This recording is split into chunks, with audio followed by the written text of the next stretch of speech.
Welcome to SFH Presents One More Podcast. I'm your host, Zac Polk. Today I got with me Chris Jones. Ty is taking the day off. He'll be back soon, I'm sure. Just a reminder, I am not a medical professional.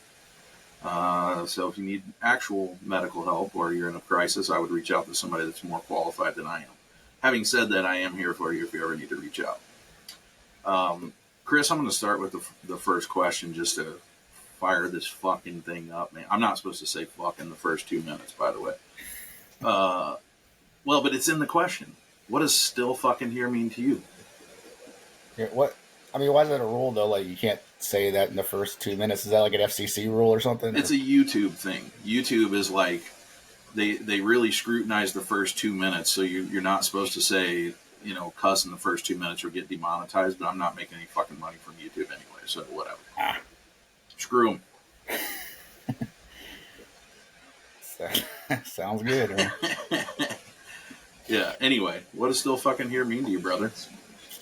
I mean, I think it means to me that, really, it just kind of means that I got to get up off my ass and keep plugging away. I mean, I've had two big life events happen to me that, where it just kind of like knocks the wind out of you and knocks you back. The first one was when my wife passed away back in 2012, and she had ovarian cancer. And then that was one of those things where it drug on and on and on. And like, it just really makes you kind of question your mortality, quite a bit. And, when it's over, you're like, oh, I'm going to fucking change everything. And I'm going to go and I'm going to live this awesome life, and I'm going to go fucking climb Mount Everest and all this shit. And then just life happens, and then you just kind of go back to your grind even, after having that revelation. And then, and then it's like, okay, well, I've witnessed this happen firsthand, seeing what happened with my wife. And then I end up getting cancer.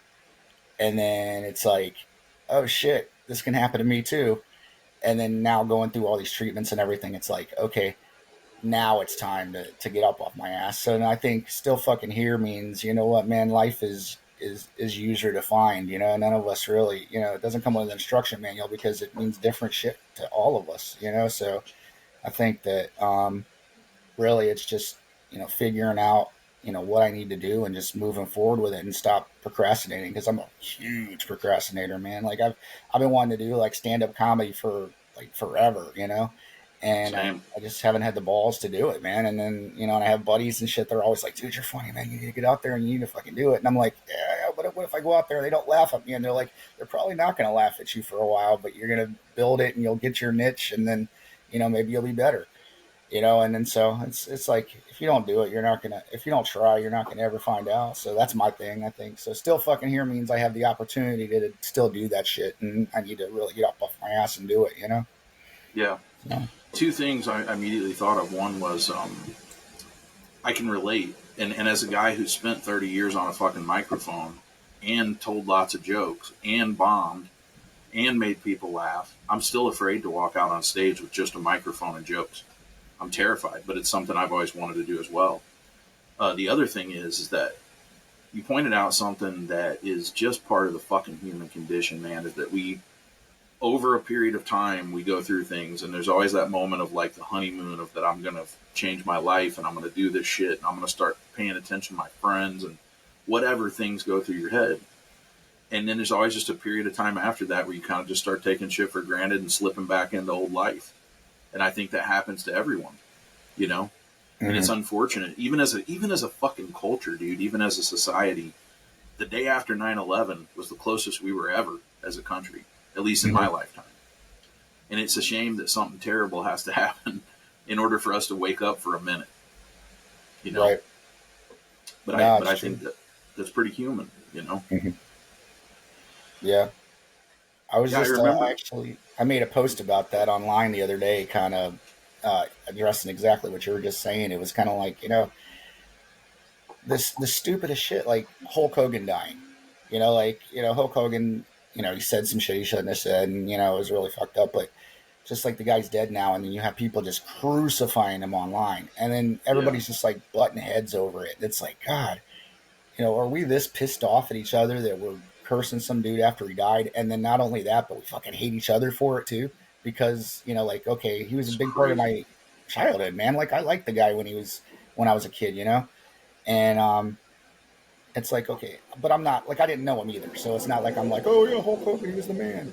But at the same time, it's like, okay, I respect the guy. He died. It sucks. He did some shit. He said, and then but like now you hate me because I said I liked Hulk Hogan when I was 8 years old.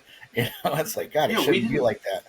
we didn't know anything of that about that when he was an icon. When we were Hmm. growing up with the guy being as big of a star as you could possibly be, Hmm. you know. Yep. And more than that, man. Like, let's look in your fucking closet. You know what I mean? Like who is in a position to judge every other person for things that they've done? We're all human. We've all fucked up. I've said stupid shit in my lifetime. I've said things that I would like to have not said. I've done stupid shit. You have. Everyone has. Hmm. So this idea that you can act like you're clutch your pearls every time something fucking happens and start shitting on a person, trying to torch their legacy down because of a few words, like it's sad, man. It's sad that everyone. I love the internet. I love social media. I think it's really important, but I just don't. I think it came quicker than we can adapt to it. Like we haven't evolved enough with it yet. Hmm. And it's unfortunate, man. It's such a toxic fucking place where people just shit on one another. I mean, I play online video games like hockey, like I'm a big NHL player. Hmm. And everyone on the fucking game is just a toxic pile of shit. Like, why? Yeah. Why? What happened to just respect and go in and play a good game and beat the other guy and say, hey, good game? Like, why you gotta be a fucking asshole? Just the humanity's just taken out of it. That's exactly what it is, man. It's like you feel like you can get on there and it's almost like you're talking to just an avatar, even though you're talking to real people. And Yeah. it's like, okay, these are real people with real feelings and emotions, and you're just on your shit posting them, and talking shit about things you don't even know about. Like I was on there, I was online last night, and what were we talking about? It was I forget what the topic was, but people are going on there and just like talking shit about this guy's mom because he had like an adverse opinion on the main topic, and it was like, damn, dude, like you're just going off on this guy just because he has a difference of opinion or some political view that's different to yours, and it's like that's where we are now. We're we're, Yeah. we're that we're that dissatisfied, and we have it that good in this country too that we can afford to do that kind of shit. We can talk shit to people and with like no consequence really, and Yeah. people don't realize that. That's it's like you hate how shitty your life is, but your life is pretty good really if you think about it in the grand scheme of things. you Compared know to the rest of the world, a lot of places, a lot of people, what they go through, our lives here are fucking. Even if you're in poverty in America, you're still far better off than like 85% of the rest of the world or more. hmm Yeah, our It, poverty here. I was reading a thing about it, and it said our poverty here is like owning one car.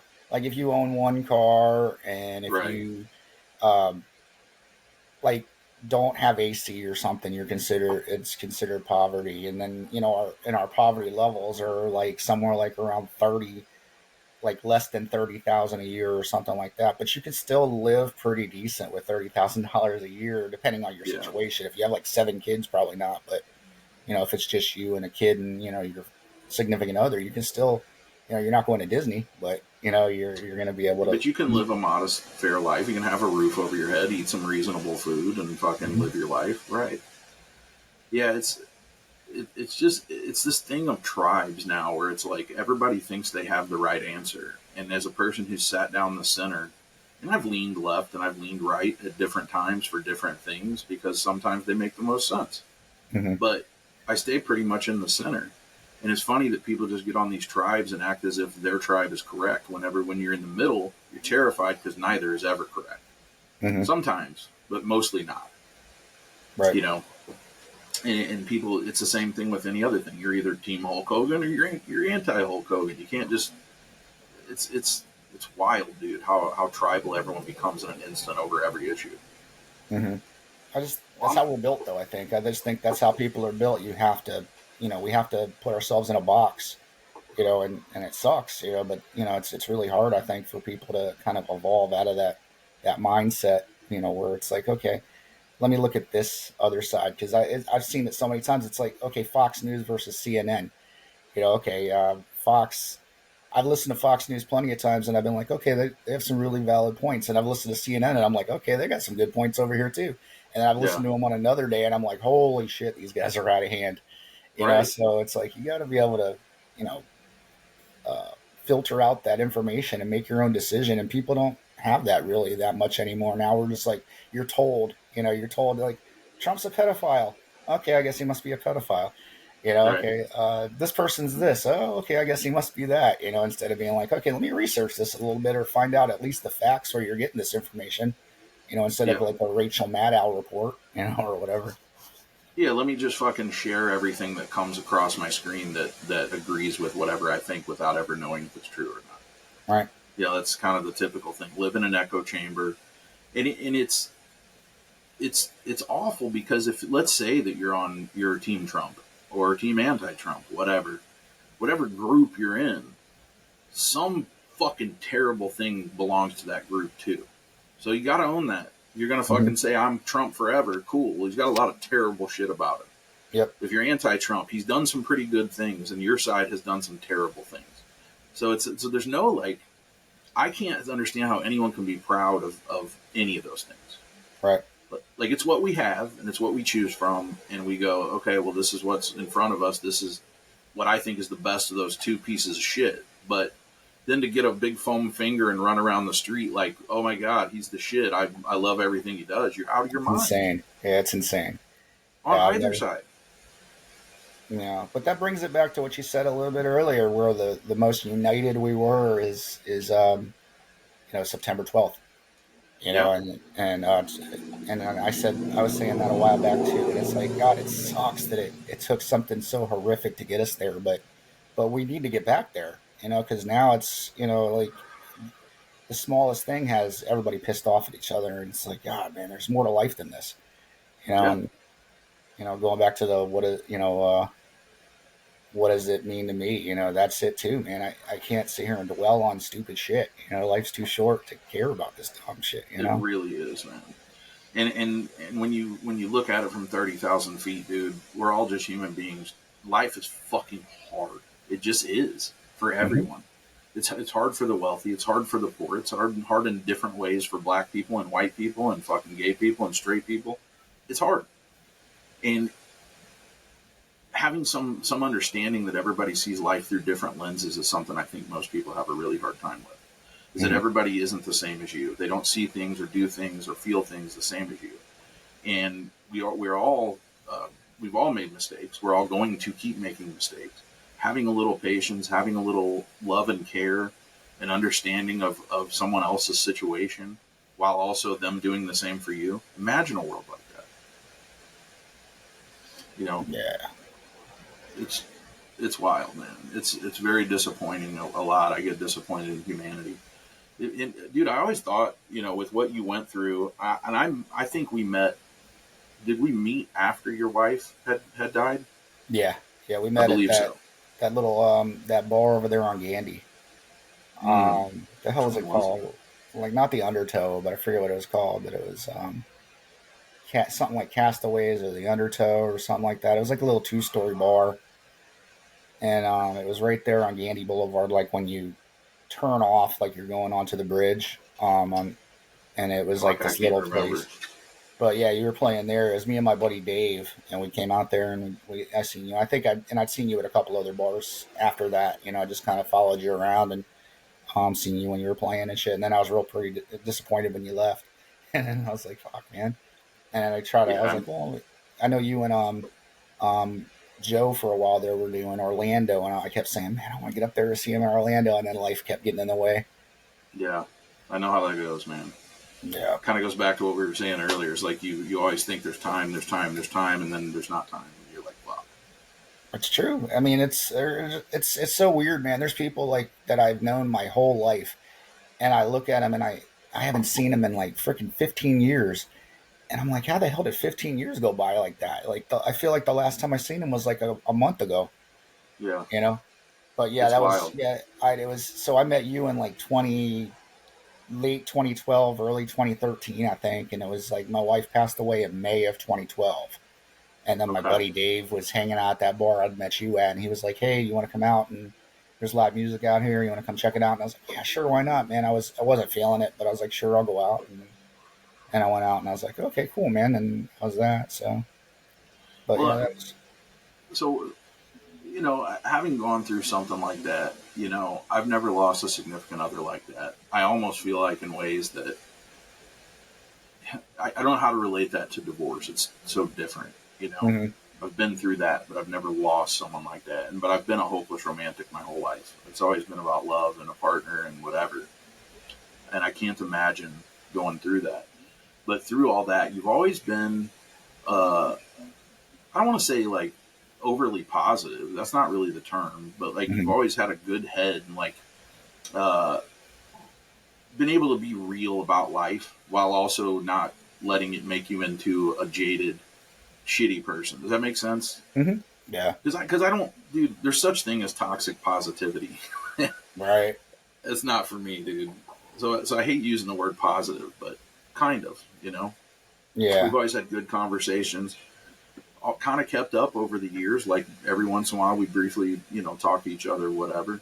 And I always appreciated that because being someone that's so transient, moves around, I lose friends, and even though I'll have fans that still follow me, they don't follow up. There's no connection. You know what I mean? Like, Mm-hmm. and that's been hard. That's been a struggle for me. So I appreciate you. You always kind of chipping in on shit, saying stuff, commenting, sending me a message every now and again. I appreciate that more than you know. Yeah, man. I try to keep up with people, man. That's just you gotta keep those connections, and it's I always, like you said, I followed you around and I kind of watched what you were doing and stuff like that, and I same thing, man. I listen to a lot of I see your posts and stuff like that, and I really appreciate a lot of what you have to say, man. You're an interesting guy and you have really good insight on things, So it's cool listening to what you have to say, and then it lets me engage and feel like I can engage without, like if I have an adverse opinion of what you have to say. Because there's been a couple times I think you've said something and I've been like, I don't know about that. And you've been like, come on, Yeah, asshole. Here's the deal. And it's like we've been able to kind of go back and forth and not be like, fuck you, man. Fuck you. right. Just kept it even keel.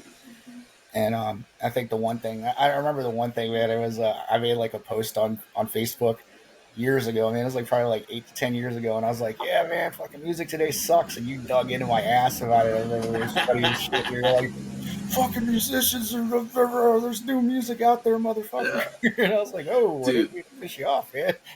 No, that's one of those things that I have. First of all, thank you for the kind words. I appreciate it. And most of our interactions have been very thought provoking. I feel like when you chime in on something, for the most part, it's either another to further the point that I make, or if it's something that's countering the point, it's always something that is a good challenge.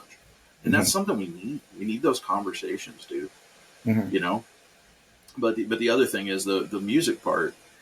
Unfortunately, that's one of those things that I've always just got in the back of my head to go off about anytime someone says that. So you just took the brunt of like 50 people saying it before you, probably. Yeah, And yeah. I felt the comfort to hit you with it because I'm like, well, he'll be fine. I got to say this, because it is just one of those things I have a pet peeve of, especially being a cover artist, where I played cover music, and all these bands, especially around here, are just like, well, there's been no good music since Collective Soul Shine, like, or whatever. And I'm Mm-hmm. like, that's not true. It's just not, it's not fed to you the way that it used to be. You used to turn on the radio, and whoever was sucking whoever's dick and gave them enough drugs, they put the song on the radio or Mm-hmm. whatever, pay them. I don't know how they made that happen. But it's just not fed to you. It's just you got to dig a little deeper. It's like music is more widely available now than it's ever been. Yet some people almost are overwhelmed by that. You know what I mean? Mm-hmm. Yeah, I And can see that. I yeah, think too that it's real easy for somebody like me to make a general statement like that too, this to say that. But I think what we do too is, when it comes to music and everything, because the big trend right now is to say that the best music and everything was in the 80s and 90s, and you kind of just shut it off at that. It's like I think that people, when they do that, or when I do that, I know, and I put some serious thought into this too, and I think I know when I do it, it's definitely like you're kind of remembering, kind of like it was the best of times, so I exactly. think that's what it is you tend to associate things like music with what was going on, when that music was coming out. So like you were saying, like Yep. Collective Soul and shit like that. It's like, okay, man, I remember I was doing, I was hanging out with this chick at her house, and this Collective Soul song came on. So that's in the Yeah. back of my brain because I remember this awesome time I had with this girl, and that's what you tend to relate it to. So now when Yeah. you're like, there's no music coming out right now, it's because maybe right now we're in a drab point in our history, and the music that's coming out, we're not relating, to it. Right. And it's like, okay, well, everything sucks. The other thing that I think people forget, and I deal with this with my daughter because she listens to a lot of the same shit, and we're always adding new artists and sharing new artists with each other. I just turned her on to this band called Holy Water that's just now kind of blowing up. They're fucking great. Sleep Token before they blew up. Mm-hmm. These bands like that I listen to. I'm like, man, these are fucking great, and I share it with her. And a lot of times she kind of, oh, cool, listen and put it away. But what we forget is that what the radio does for you when you hear, fucking trying to think of a song, a Creed song or whatever it is that's on the radio, and every day you get in your car, that same song plays. That hook starts to set in. It's So embedding itself. when you listen to new music, if you just sit down with it one time, you're not going to get it. Yeah. It's you're going to have to play it a few times and have a reason to be like, kind of sounds cool. I like some of the things going on here, but to like start be singing it when you're walking around your house and you got to turn it on like you used to do. You got to listen to it a few times to get that hook set in. Mm-hmm. So it's like I think people forget that. They're like they listen to something one time. Look, all the ingredients that were in the music we loved then are in music now. It's not different ingredients. The musicians are there are fucking phenomenal musicians out there still. I do worry about the future of that because it just seems like so many people are making shit on a fucking laptop and then talking, just rap shit, where it's like you've taken all the musicianship, all the writing, you're not doing anything. Mm-hmm. I And do worry a I little. don't think rock so much. I think rock is safe because rock and roll and stuff like that. They're constantly creating and they're sticking to the old school template for the most part. They're you got drums, guitar, bass, and they're singing and I think Yeah. that I think rock and roll is always going to be safe. But I think you hit the nail on the head with hip hop. Because I was listening to like some Master P the other day, and I was like, okay, this is awesome. And then you listen to shit now, and it's just this shitty mumble rap, Yeah. and and like you said, it's all just everything's being synthesized, and it's like they're not even sampling much anymore. They're just creating these Right. weird ass beats, and yeah, I mean, it's gonna be weird to see where hip hop ends up, and like even R&B though too. Like I was saying, I was talking to Renee the other day about that, and I was like, man, it's like you used to listen to um, you can listen to Whitney Houston or Luther Vandross or somebody like that, and you felt that shit. And now it's like Mm-hmm. they're even R&B has been turned into like a hip hop song almost.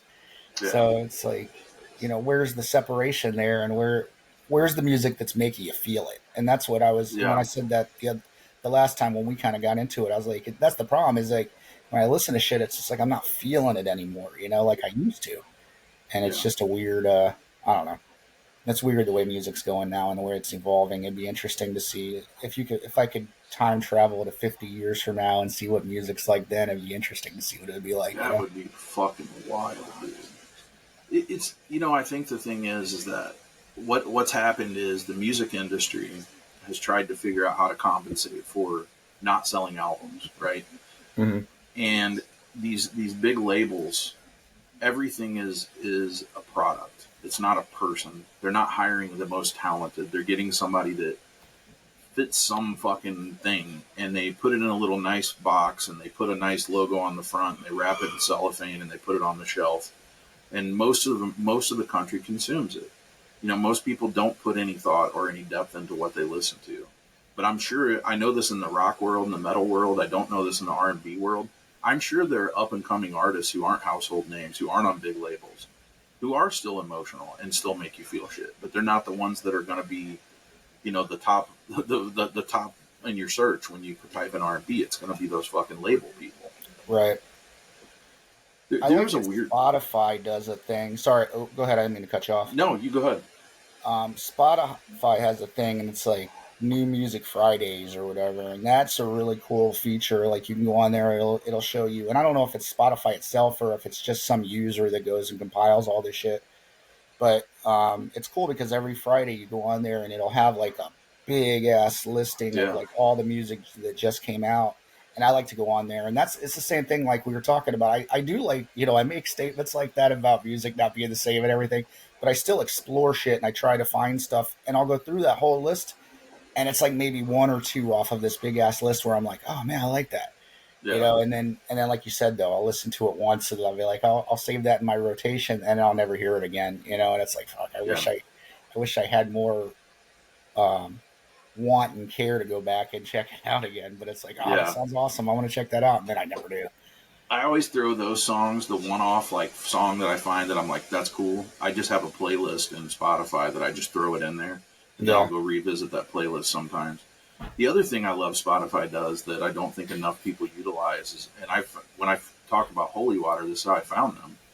I don't know how I found. There's a band called Never Tell out of Florida that I really like. They're kind of heavy, Linkin Parkish. okay, Um, Beautiful vocals, a little bit of rap, a little bit of scream, but mostly beautiful vocals over heavy-ish melodic music.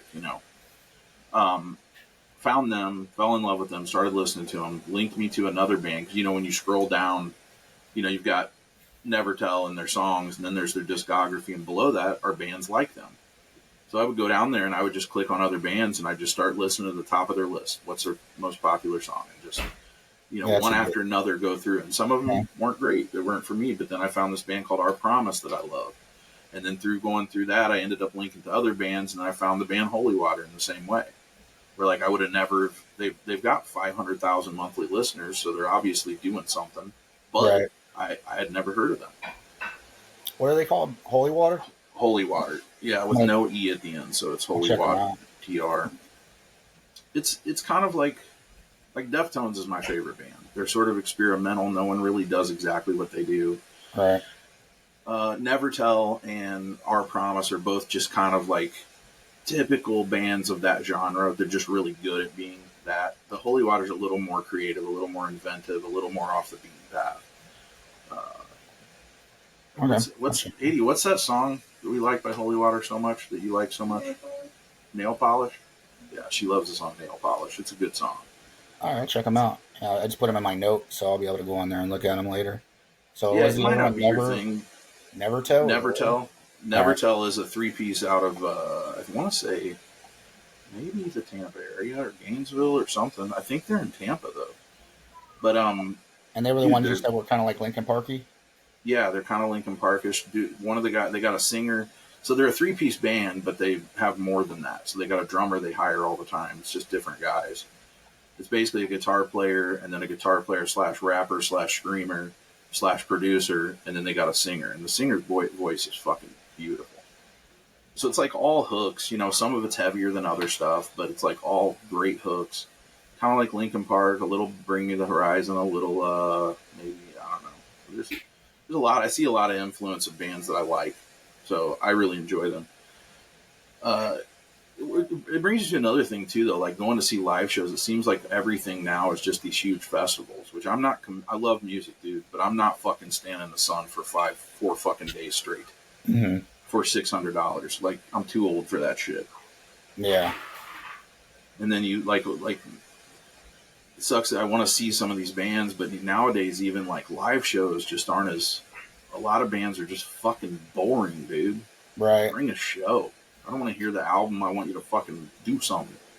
They're killing a lot of dive bars and shit where these really good um live bands would really put on some great shows though too, like especially down here, like we had 662 and we had all these really good rock bars down here on Central Avenue. They're gone now, man. They got rid of all these really good rock bars down here, and then they've like State Theater used to have some really killer shows that would be there, and um they turned it into like the Florida Social Club. So now it's like this ritzy place. And now you still Yeah, have rock bands and stuff that'll go there, but it's not the same. It's not like these down and dirty, up and coming bands that you'd see, yeah, And so yeah, that's like you said. Now the only place these people that are coming up have to go are like um, third list on a third band on a festival tour or something like that. And they yeah, don't, because we don't have the bars anymore. Now they're putting up just these little trendy restaurants everywhere now and shit, and that kind of sucks. yeah. dude, it stinks because they miss the point of the divey aspect. Like, I want to go into a fucking dirty venue and watch a rock band. I don't want to come into some pristine, fucking clean, whitewashed, fucking goofy place. They did the Yeah. same shit to Key West, man. They came down there. It was such a cool place with little divey places of music everywhere. Soon as some corporate fucks come in there and buy everything up and buy up all the property and turn it into Airbnb, and so no one's got a place to live, and now all the entertainment's getting screwed, and it's like it's always these fucking people that have money ideas that ruin the place that would make money. You know? Yeah, St. Pete, man, it's dying here, man. And like I'm about to. I mean, I've been thinking about moving. I just saw my other buddy Zach, actually. He used to be a cop in Treasure Island, and he just retired, and he got some kind of a comptroller job over in South Carolina. He showed me his house he bought for like $300,000, and it's just like four times the size of my house. Yeah, and South Carolina is beautiful, like especially if you get closer toward the mountains and everything. So I've been thinking about moving out of here. Reagan is my kid's, she'll be 3 at the end of the month on the 23rd or in a couple of days, and like she's not in school yet, so now's the time. I'm like, man, maybe I should sell this place and move, man, because this city, it's not what it. I'm born and raised here. It's not what it used to yeah. be. It's like I everything think I is just can. catered toward condos and the rich and everything, and it's just Yep. shitty. I think I came there right at the end of all of it. I think I was there when it was still great. Because Mm-hmm. all I remember of St. Pete, I fucking love St. Pete. It's got a special place in my heart as much as Key West does. Mm-hmm. Where it's like I've often thought about ending up there, going back, but I had heard from multiple people that it's not the same. It used to be tattoo shops and mom and pop shops and dive bars and fucking restaurants and cool people, fucking hipsters and weirdos walking around. It was great. Yep. Now it's just rich people and homeless people. I mean, that's really it. Like you have a shit ton. It's ridiculous because like I I do a lot of like charity work for St. Vincent de Paul's over on like Fifth Avenue over there by St. Anthony's Hospital, and I'll go over Yeah, there and I'll like serve food and give them blankets and shit like that. And you go out there and it's their system, and I guess they have to do it like this because there's just so many homeless people in this area, but they have it like where it's like a lottery system. So you have, if you win like the lottery, you get to sleep outside still, but it's inside of like a cage or like a metal chain link fence with all these lockers. yeah, I mean, it's under the overpass, so you're not getting rained on or anything. And then, but if you don't get the lottery, you still like people are still sleeping outside of the building on the street. And then after you've been staying there for like a month, you go inside. Like you can actually go in the building, and there's like a dormitory you can go sleep in and everything. But my point about it is that that's on like 15th Street and Fifth Avenue. Now, if you go over to Fourth Avenue and 15th Street, or I'm sorry, yeah, 15th Street. If you go over like a block, there's like $700,000 condos they just built. So if you're buying one of these $700,000 condos and you're walking out of your house, you're going to walk down your stairs. You're going to look to the right. You're going to see a bunch of homeless people sleeping in the street right there. So it's like, crazy. what the fuck are they doing? Like, and the city's just so it's so backwards, man. My favorite dive bar was Wilson's. I loved Wilson's on 4th Street on 30th Avenue, and I used to go there and do karaoke and shit for years. They tore that place down. Now they're putting a medical center there, and everything's Fuck, dude. becoming storage units. Everything's becoming car washes and condos. You know, That's and all the characters just gone. It sucks. so shitty, man. What a fucking great place. What a cool fucking place, man. I am so fortunate and thankful that I got to spend some time there and become a part of the pulse of the city a little bit. Mm-hmm. Uh, One thing I loved, man, and it happened in Key West as well. Up here in St. Louis, they've long ago killed the local music industry. It's cutthroat. Nobody wants to help each other. It's competitive. And I get to Key West and St. Pete both, and all the musicians just embrace me. And they're like, hey, anytime I can help you get gigs, if you ever need me to cover a gig, they call me to cover their gigs. Like, such a great community of musicians and art, you know? Mm-hmm. Used to be anyway. Or it still is. I mean, but now it sucks because if for a decent venue, you got to go to like Tampa now, Yeah. and you got to find these places like these little breweries and stuff that are opening up, and it can't Right. be like Three Daughters.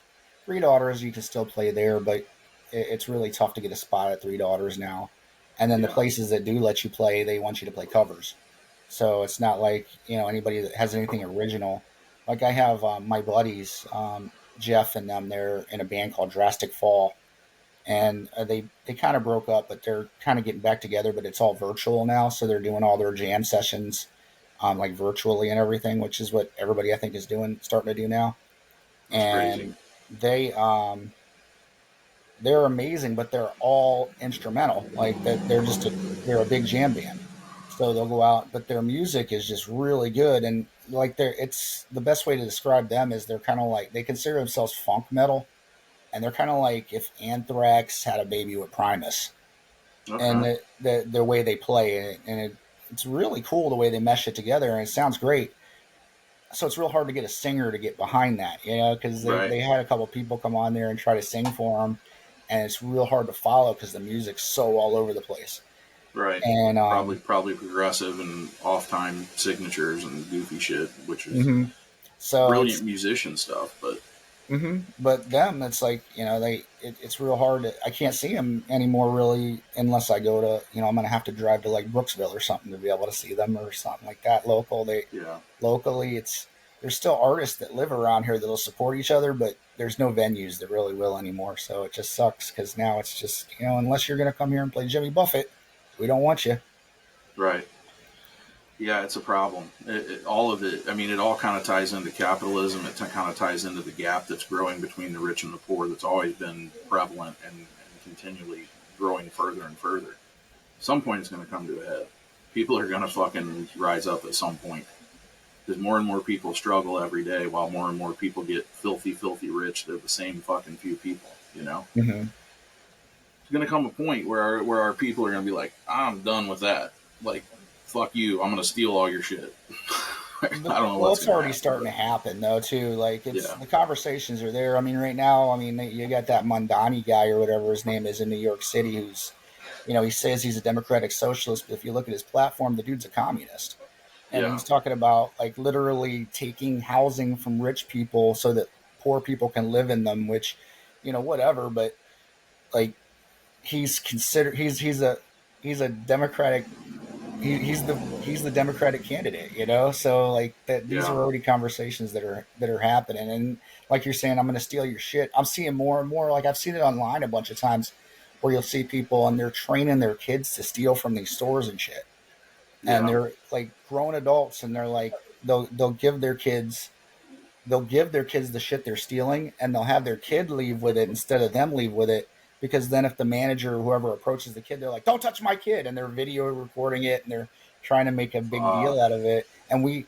were at Walmart the other day, and we there was no confrontation, but we seen that happen yesterday. Actually, we went to Walmart, and this lady had her kids, and Renee came to me, and she's like, that kid just walked right out of the store with all that shit. And I was like, yeah, his mom gave it to him. I was like, his mom told him to Fuck. do it, because the kid stood in line like he was getting ready to go pay, and we were behind him, and the mom came up and ushered him out. She's like, come on, let's go. And then they just left, and I was like, okay, I mean, I guess fuck the system. Yeah. The thing is that a lot of people will, and it is terrible for her to do that with her kids, dude. There's no doubt that that's terrible. But let's be honest, man. As poverty grows, as more people end up in desperate situations, you're creating the space for these types of crimes to continue to grow. Yep, Like I people are agree. going to do whatever the fuck they have to if you put them in desperate spot. And you can speak about pull yourself up by the bootstraps, get a job, shit all you want, but it's not that fucking simple, man. Mm-mm. Especially if you're a It's just single not. mom with like four kids, you're a single Right. mom with four kids isn't hitting the industry hard and pulling herself up by her bootstraps. She's just trying to feed them and clothe them. Of course. And there's the argument of like, well, it's not society's fault she had four kids. Okay, fair, but It what do we still do now? happened. Yeah, it still Right? happened. It's here So now. It's a problem. Those four kids are going to grow up to either be productive members of society, or they're going to be criminals for the rest of their life, and then they become all of our problem. So on some level, it's like maybe maybe look at the problem and not the symptoms of the problem. That lady doing that is a symptom of a bigger problem. Right. The problems are the inequality of finances available for most people. Like there's too many people getting fat rich while too many people are struggling. Right. And I'm not on the side of Mom Dami or whatever the fuck his name is. Like I don't think that it's a matter of just giving it away. I don't think it's a matter of rewarding laziness or rewarding. But there's then you get into that, and then I immediately think, well, some people just have low IQs. Some Yeah. people aren't smart, and what are you going to do? Right. Just throw them under the fucking overpass? Like that's not the answer. I don't know, Right. man. I already heard last night that if he gets some of the shit that happened that he wants to in New York City, expect 10 or 15,000 of the biggest businesses to leave that city. The city will they'll have no way to pay for the things he wants to pay They're for. already talking about it. Yeah, there's no way. Well, Yeah, for one thing, most of the stuff that he's suggesting, and a lot of people don't realize this too, most of the things he's suggesting a mayor can't accomplish. These right. are things that council people and that um, governors need to really do if they want to achieve it. So I mean, if we're having Yeah, the same conversation about the New York governor, I think at that point, then you're like, okay, a little but more so worrisome. yeah, I mean, I think that there's a bit like I think the the system itself is um, mobilized enough that I don't think he's going to end up winning because I think that you're seeing so much pushback now. I mean, I don't think Yeah, I've ever seen this much right wing pushback against a candidate ever. yeah, And it's like, and I don't. I'm way down here in Florida, so I really don't care. Like right. he's not affecting us one way or the other. But at the same time, if you're pushing that many people out, if let's say he does end up implementing some crazy ass changes, he talks to the right people and he gets the right buttons pushed, then yeah, if you're seeing this mass exodus of these businesses, I mean that's not going to be good for New York by any means, So No, it's I know you want to do good for people and all that, but to what end, and there's right. got to be a happy medium somewhere. You got to, okay, we're going to open up these grocery stores and give away everything for free. Fucking how? Like, Yeah. how are you going Where's to do that that? coming from? Yeah. Yeah. Are you going to not repair bridges now? Like, what are you going to? Where's the money coming from? Yeah, it's Yeah. problematic, man. I think there's an in between on everything that we haven't reached, and neither the Democrats or Republicans are really capable of coming to the table and actually trying to talk through it and find that happy medium. For the most part, it's one person gets in, throws a bunch of shit in place, some of which I like, some of which I hate, and then the other person comes in and spends half the time trying to undo the last person's shit. It's a joke. It's It's trash. embarrassing. Yeah, and they're not trying. Nobody's trying, man. And that's what this like. I don't know. I hate getting spun in. We spin ourselves into these conversations, and there's never going to be nobody's going to ever answer the problem. Until I mean, really, I mean, these people are going to have to start operating in the interest of the people. And then you're Yeah, going to have something where you're going to have like I mean it's gonna end up having to be something like this do-gooder dictator or something that it's not going to be what fixing the problem isn't going to be in the form of this clean democracy that everybody thinks it is in order to fix the situation from what it is right now because it's so broken that you're going to need somebody that's going to have to come down with a strong hand and be like we got to fix this shit now. yeah, And it can't look like it really can't look like ultra capitalism and it can't look like ultra socialism either. It's got to be a right. marriage of the two, I think, and Yep. that's what's gonna fix the problem. But nobody wants to fix it because everybody's getting rich off of fucking people over. You know, Well, and herein lies the strength and power of the people, which it goes back to what we were talking about before. We need to stop allowing ourselves to be so divided and mm-hmm. shitty to one another, because only when we decide to come together and try to take the power back and ask for something reasonable is it ever going to happen. Yeah, Because we can as a whole country, if the majority of us could get together and be like enough's enough, fuck Democrats, fuck Republicans, we need common sense, we need smart thoughts, we need good shit in here. Like the moment we do that, they're fucking going to be terrified because we will make that happen. mm-hmm.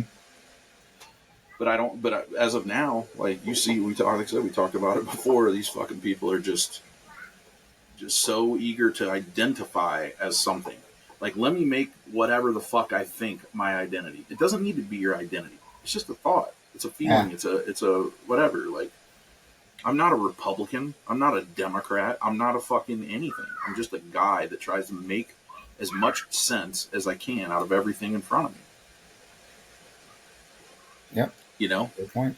Yep. So we got like 15 minutes left or so, but I wanted to get a little more into what about you. Back to what we were talking about when what happened to your wife. How did you get yourself through that? I'm sure that it was fucking real tough at first.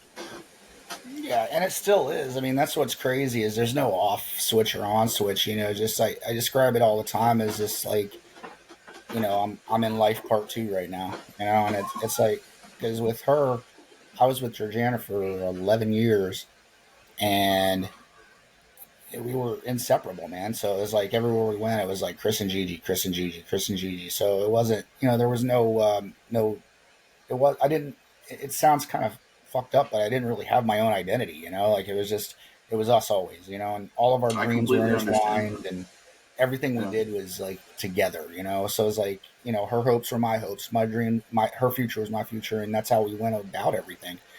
And when she died, it was just kind of like, oh fuck, now what? And then yeah, I didn't really go through like a period of depression per se where I was just like, oh, this sucks or whatever. But it was just kind of like, what do I do now?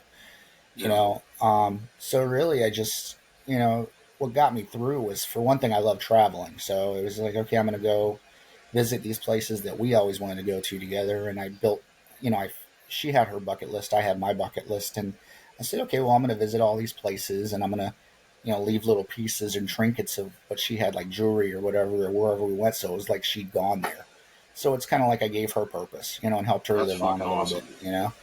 And so that's kind of what got me through for the first little bit of it. And then it was just, kind of picking you mentioned the bootstrap thing. I kind of just picked myself up and said, fuck this, I'm not going to dwell.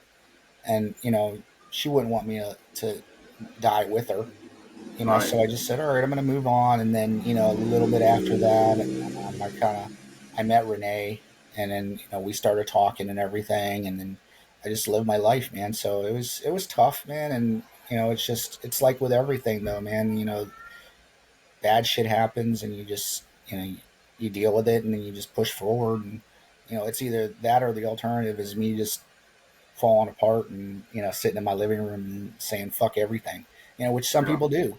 But I've yeah, never been that guy, man. I've never been somebody to just let it all fall apart and say, fuck this, because I don't know.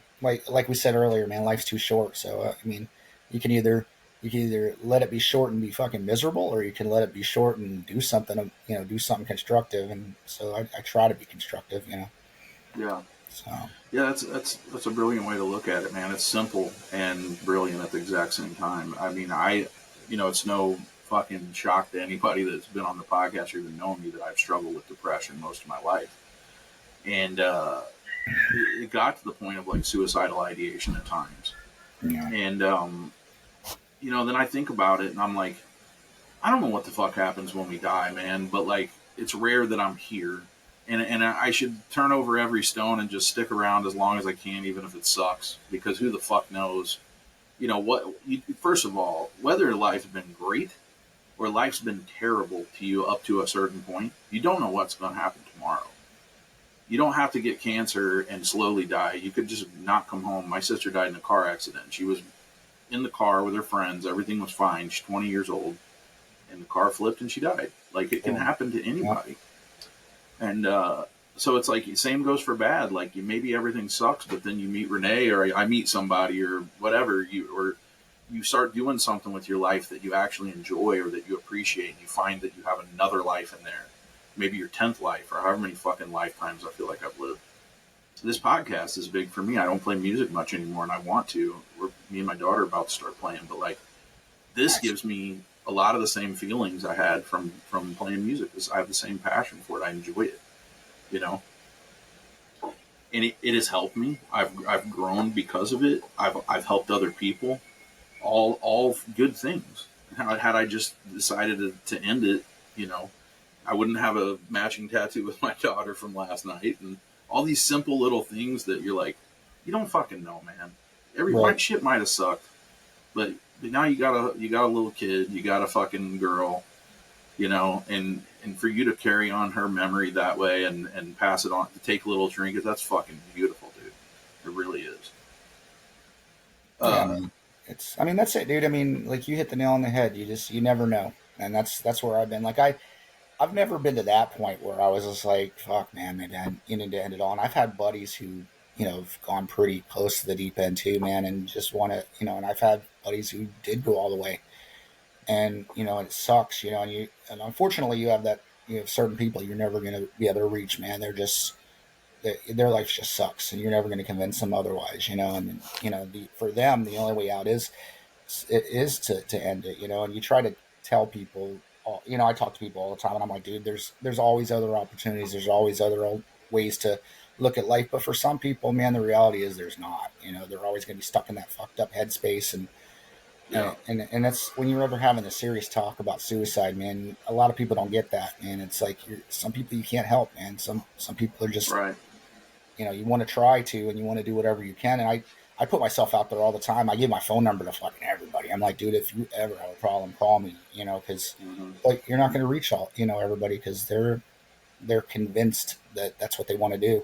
I'm glad, I'm Well, happy. My point with that is I'm happy I've never been convinced that I wanted to go that route. I've had that thought. I've been like, man, after Georgianne died, I was like, dude, do I really want to go on with this shit anymore, man? I feel like my whole world fell apart. Like, what do you do now? And you know, I'm glad like you said, I'm glad I never entertained those thoughts really. Because yeah, life's pretty good all in all, man. It has a lot of suck to it, but for the most part, it's good. yeah, In my yeah. I would opinion. agree. Uh, you know, Same as I said earlier, some people, when you're talking about those people you can't help, some people take the problems that they have or the mental health issues they have and they make it part of their identity and they don't even really want to get better. Mm-hmm. That's problematic in the end because what you know I still struggle with that. I still struggle with it. I've always been the sad guy. I've always been, and I still struggle with depression on a daily basis. But it's improved. It's gotten better, and I didn't really put that out there. Most people that know me from like playing music, I was always like an entertainer. I always put it all aside and put fucking hung my nuts out the window. You know what I mean? Mm-hmm. For the show. But yeah, man, it's life is fucking short as shit. You don't know what happens when we die. You don't know if it's worse. You don't know if it's better. You have no idea what the fuck's going to happen. And you can believe things, and that's fine.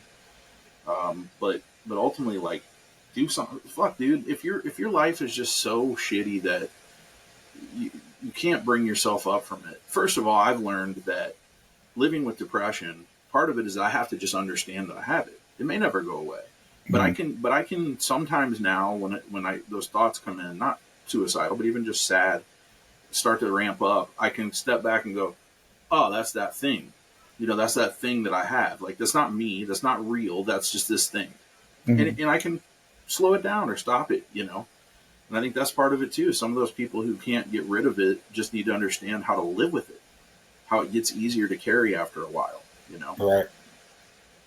Um, that brings me to the other thing though is that now you're going through your own little battle.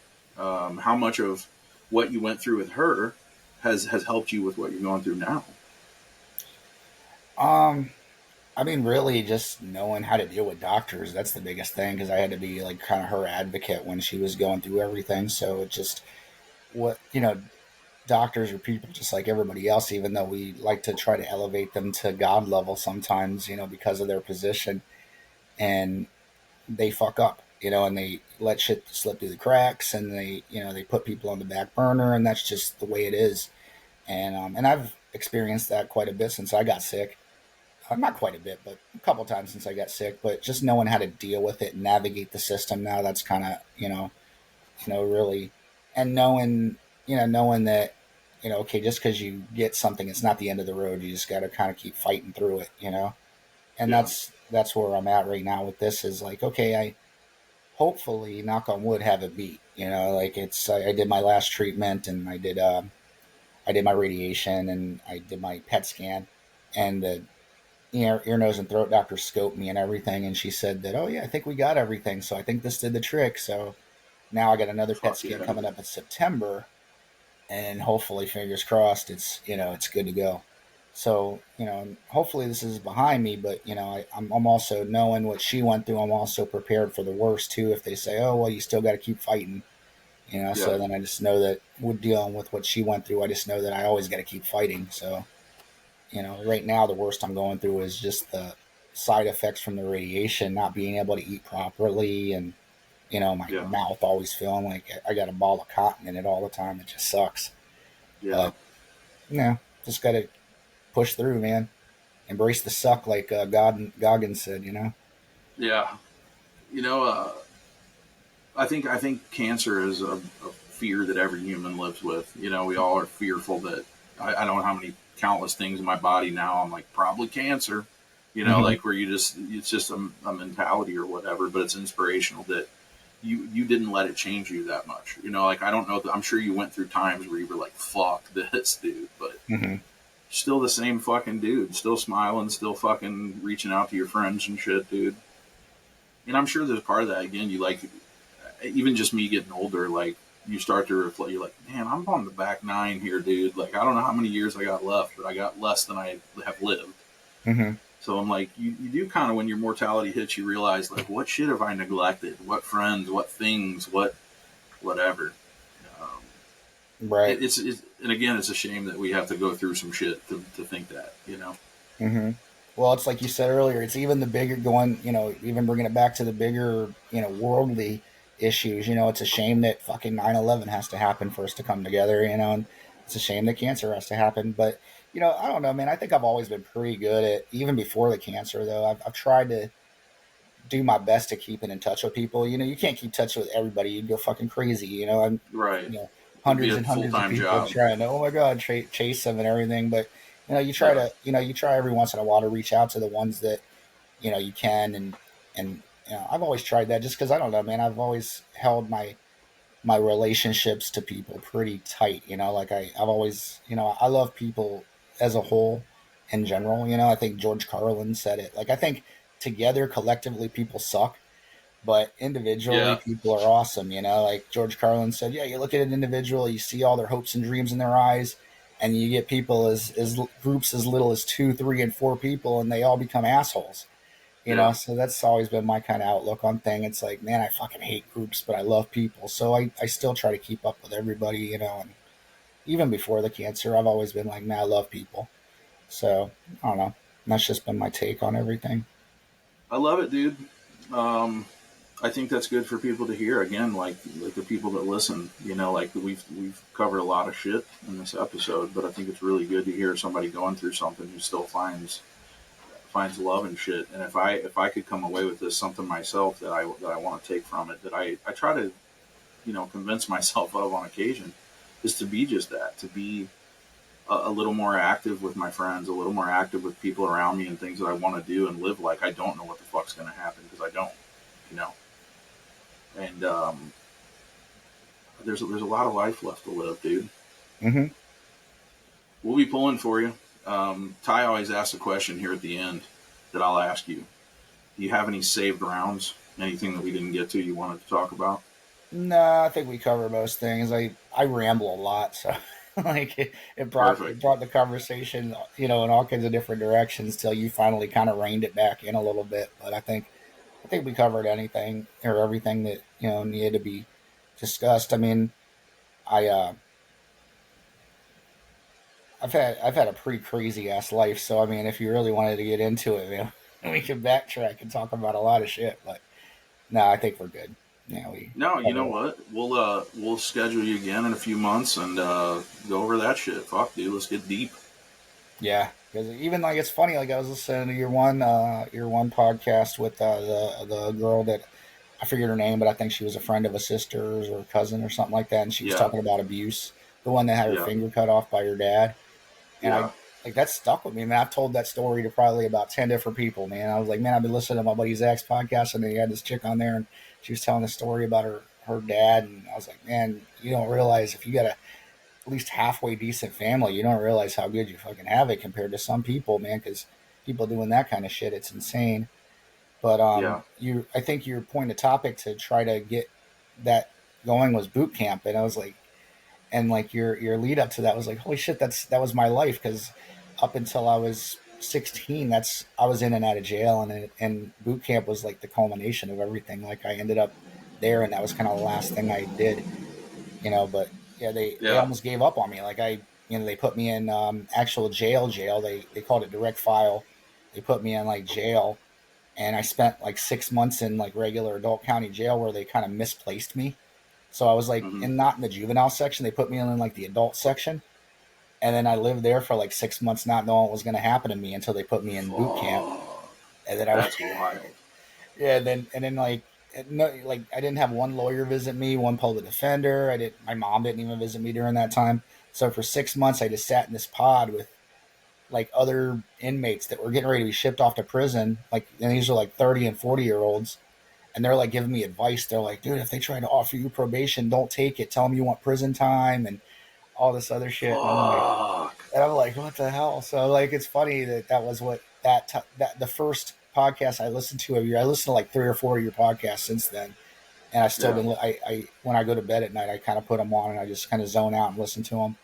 And that was the first one I picked up, and I was like, holy shit, man! Like your point of topic was like my life growing up.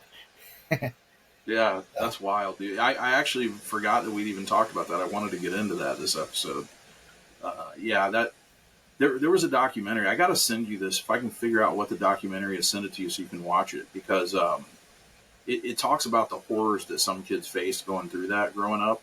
And I Mm-hmm. remember like I wasn't like a troubled kid in the way that I was in trouble with the law, but I was a fucking mess for my parents, and I ended up going to some place, but it wasn't like that. It was like an adolescent center. I don't know how to explain it. I was only there for a little bit, Mm-hmm. but even that was like I was such an actual little bitch that I was there with other kids that were fucked up, and all it did was make me go, "Oh, I'm not that bad. Like I need to chill the fuck out." Yeah. But I always wanted to get more into that because that just some of those things. It sounded like what I remember what you said to me that it wasn't quite the horrific experience for you, I suppose, that some of these kids in the Midwest seem to have faced. But still, man, the ones that I know of that were like for profit, privately owned, people would ship their kids off, and these fucking people would just mistreat these kids, man. Like, and troubled kids are usually troubled for a reason. Mm-hmm. Something is lacking in their life. Like they're not paying attention to that shit, the trauma. They're just like, stop being an asshole. Like, oh, thanks. I never fucking thought of that, dude. Yeah. Hit me a few more times and maybe I'll learn. Like, come on. Right. Well, that's. I mean, the boot camp I went to was run by the sheriffs, and it was there at the Pinellas County Jail Complex. And it's funny, the building that I was in was actually because my mom was a single mom raising me and my sister, and we were homeless for before my sister was born. We were homeless for a while, and like we'd sleep in like bank hall or bank entryways and shit like that on the like literally on the street. And I remember us Wow. getting picked up one time and sent to or the cop brought us to the jail for like it was like a shelter for like the night, and it was so the place they brought us though was the same. It was like a minimum security building in the jail complex, and it was the same damn building that we went when I was a little kid, and that was the boot camp barracks now, and that's where I Damn. stayed again. It was funny as hell, and yeah, I mean they kick your ass in there and everything, but you know, um, it wasn't. I don't know, man. It's hard to say it was warranted. Like they do it, but there was always a meaning behind it. It's Right. hard to explain. Like nobody wants to say, oh yeah, kicking this kid's ass is warranted, but like we were kind of little pricks, you know. So it's like Yeah. okay, and they never whooped your ass like bloody. It was never. It was Right. always like kind of like put you on the ground, put their foot on your head type shit, stuff like Yeah. that. Yeah. Where nowadays you'd look at it and it's like, oh, that's child abuse, but back then I was like, okay, whatever. I'm not. I guess maybe I'm condoning more of my of what happened than I should maybe, but it is what it is. I came out okay, and Yeah. it is whatever. But Yeah. I'm sure they had, being it was sheriff's people, they had to have some level of decorum, I suppose, or some rules where they couldn't take it past a certain point or whatever. I would assume, but And It's when we still went crazy. there, which I still got to send you those the newspaper articles. It's like a 5-part series, Hmm. and I still got to send that. I emailed it to you, but they couldn't. There was a lot of shit they probably couldn't do too because they pretty much had a reporter there all the time, Okay. following So us. they, So right. So they had to keep it kind of clean. yeah, so like the only times there would ever be any kind of like real ass kicking, the reporter was never there. So it Right. was like okay, it was that's how it was. So, but it was Damn. interesting. It was a cool That's part of my life, and it was kind of like my 15 minutes of fame, like because they did write that whole article. I ended up getting like a shit ton of money off of it. Like people after the article, I worked at Boston Market on 4th and 38th when it used to be there, hmm and after the article was written, like a bunch of rich people just sent me like cards with checks and money in them afterwards. So that's I ended up making a wild. shit ton of money off of it. So it was cool. That's really badass. Yeah. So Yeah, it's crazy, man. So much of our lives are shaped, the first 4 years of our lives or some shit like that. Like who you are as a person, so much was shaped at that time.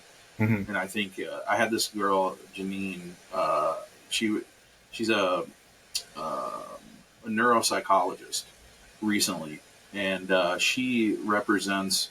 She's basically an expert witness. That's her full time job. Is Okay. that whether it's the defense or the prosecution needs her to be an expert witness, she goes in and sits down with the perpetrator of whatever crime it is, and just like goes through their life and talks to them and her experiences. It's crazy because it's easy to get angry at people that commit crimes and just want them to go away. But she's like, every one of them has some kind of horrible trauma that led to them being this person. And she said, every time I've ever been in a room with people, even on multiple murders, their cuffs are off. I've never felt in danger. They've always been nothing but polite to me. And maybe they're just reading the writing on the wall, but uh, yeah, it's just crazy to think about how much we become this thing based on shit that happens to us before we can even understand shit. Mhm. You know, It's very weird the interesting. psychology of everything, and just how like there. I follow this guy online for my kid because I never wanted kids ever, and then when I finally I'm 42 when we decided to have Reagan, and then I was more or less fuck it, let's see what happens type of thing, Yeah, yeah, and and I didn't even know if I could have kids in my 40s. I was like, okay, I've made it this far, and I never wore rubbers or nothing, so I had a I had a strong pullout game, man. I was and I. I just when we had Reagan, it was like, oh fuck, I have a kid now. What do I do? It's like I got to watch what I do and make sure that all the good of me rubs off on her, and hardly any of the right. bad. And I've been following this guy online that talks about the neuroscience of raising kids, and I kind of caught him through like TikTok videos and shit. And a lot of stuff he says like is really useful information. Like when they're a toddler, he's like, if they're having a temper tantrum, immediately start playing I Spy with them during their temper tantrum. He's like, it shifts their brain away from. He's like, because when they're having a temper tantrum, they don't want to be having a temper tantrum. They're just stuck in that temper tantrum. So when you Right. start doing the I Spy shit with them, it like shifts their brain away from it and makes them start thinking about more creative type things, and it gets them out of that mode. And dude, it works like a charm every single time. So now I've been following this guy of every little thing because I'm of how to raise my kid, because it's like okay, like you said, so much of what we become happens in like the first 4 or 5 years of your life. So it's like okay, what Yeah. do I do to make this kid have the best ride possible for the first couple of years, so that she has a great start growing up. So that's Yeah. one. So it's weird, man. Being a parent's fucking weird. It's Coming weird, from. and I've said this every fucking other podcast, but it is the most rewarding thing you'll ever do in life with the highest consequence. Right. It is fucking great when shit's great, but then no matter how much you try to do the right thing, dude, every kid is so fucking different too. Hmm. Like me and my siblings are very different, raised in the same household, same parents. Like it's fucking parenting is crazy. Yeah. It's fucking crazy. I don't know. Lucky to only have one. I don't know what I would do with multiple, man. So Yeah, I don't think there's anything wrong with just one dude. Spoil the shit out of her, make her fucking, daddy's girl, and leave it at that. yeah, You don't need more. In fact, I think I'm going to kill one of mine. They're not listening. I thought they were listening. Anyway, well, we're up over the hour mark. Dude, it was really good to talk to you, man. We'll stay in touch. I would love to have you back on. Maybe go a little deeper on that. I want to send you that documentary, and maybe you could watch that before we get back on, so we can talk about that. Yeah, sounds I might good. send it to Ty and have him watch it too. I just feel like it's their perspective just is what I felt like it was like there, and maybe not. Maybe you'll go, yeah, I saw that shit, but it wasn't so bad. Quit being a pussy. I have no idea. Well, there's other like I know I have people like I grew up with that went to like because those are a lot of those boot camps are like those level 10 fucking boot camp programs where they're Yeah, having you like walk through the woods carrying like giant logs and shit, and they're yeah, beating you with sticks and shit like you're in Cambodia. I've heard those stories, dude, and I don't know, it doesn't mesh with the shit I went through. Like the boot camp I went through, it was crazy. There was some funny ass stories, and there was some punishment that we got punishment. They treated it like I think the boot camp I went through was probably the closest thing to actually like maybe Marine or Army boot camp that you'd get. I yeah, don't think Army and Marine boot camp. I think it's that's one of those. Everybody I've talked to from regular basic training, they're not mistreating you. They're kicking your ass and they're doing the whole break you down and build you up type of template. And I think yeah. that's what they did at the boot camp I went to. It was more like a break you down and build you up. They used a lot of physical activity to get their point across. Right. And so yeah, I'll definitely, if you're down, I'd be down to talk about it some more. And I'll send you those articles so you can kind of get a grasp of what I went through. But Yeah, the guy, his name was Curtis Kruger. He was the the reporter. He's a super nice guy, but he left. I could fill in the blanks of shit he left out too. Like he left a lot of shit out, and he embellished some things too to kind of make them look better because he couldn't. yeah. Those things he couldn't report, and make them look great.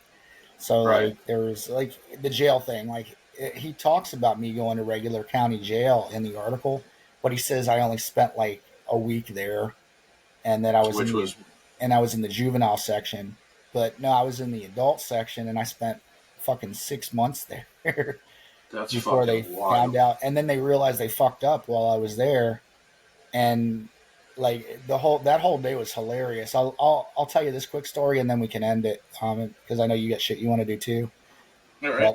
But so I'm in there for 6 months. I don't know what the hell's happening. They sent me like after a week. They sent in a guy to do an EKG on me, and that was the end of it. And I didn't hear anything from it. I asked him why they were doing the EKG, and he's like, "I don't know. They told me to do an EKG. That was it." And he left. And I was like, "Okay." I see my mom a week later. After that, I didn't have any contact with the outside world for like 6 months.